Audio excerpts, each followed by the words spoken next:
warahmatullahi wabarakatuh. Dans la suite de formation logicielle AutoCAD Civil 3D, sous le titre Décalage et élargissement,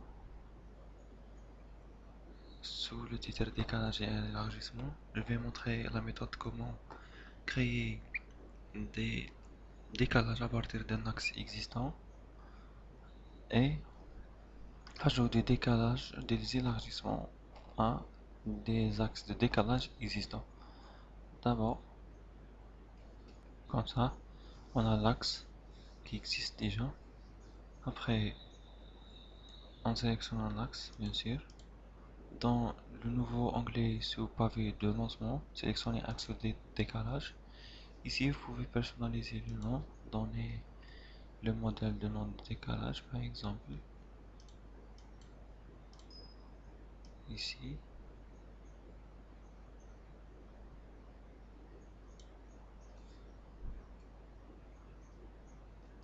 Donner le nom. Ici, vous pouvez spécifier le PK de début et le PK de la fin de l'axe de décalage. Ici, vous pouvez spécifier le nombre de décalage à gauche et à droite. Ici, vous pouvez donner les espacements, le décalage incrémental à droite et à gauche. Par exemple, on donne 5. Ici, le style et le jeu d'étiquette de l'axe. Appliqué, voilà. L'axe a été créé correctement.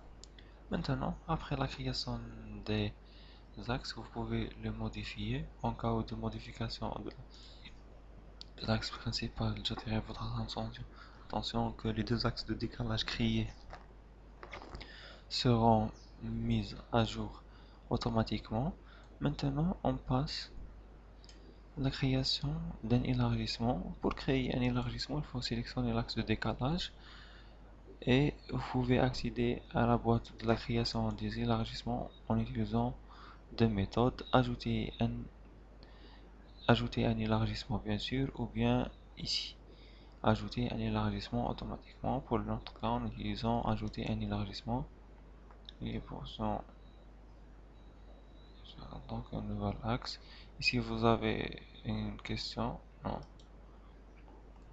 Vous devez spécifier l'axe de décalage par exemple, de quel PK, jusqu'à tel PK par exemple.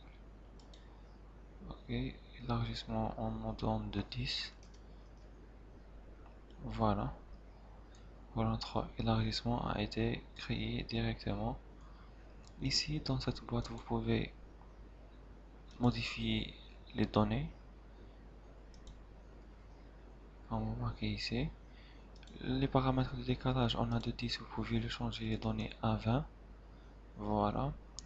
Vous pouvez changer le PK aussi. La zone, la longueur de la zone aussi. Avec le type de la courbe en S, etc. Linéaire ou bien courbe en S. Courbe en S, ligne courbe, etc. Ici, vous pouvez modifier la longueur de transition et donner de 30 mètres par exemple. Voilà. Et la même chose de 30 mètres. Ok, vous pouvez modifier les rayons.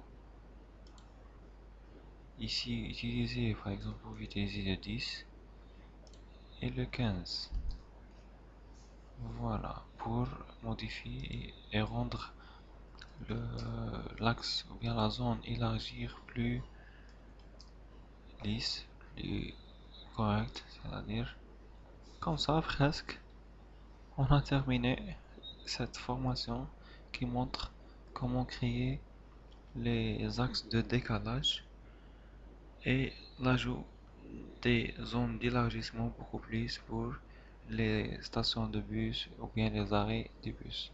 Comme ça, j'ai terminé cette première partie de la formation de création des axes de décalage avec élargissement. Salam alaikum wa rahmatullahi wa barakatuh.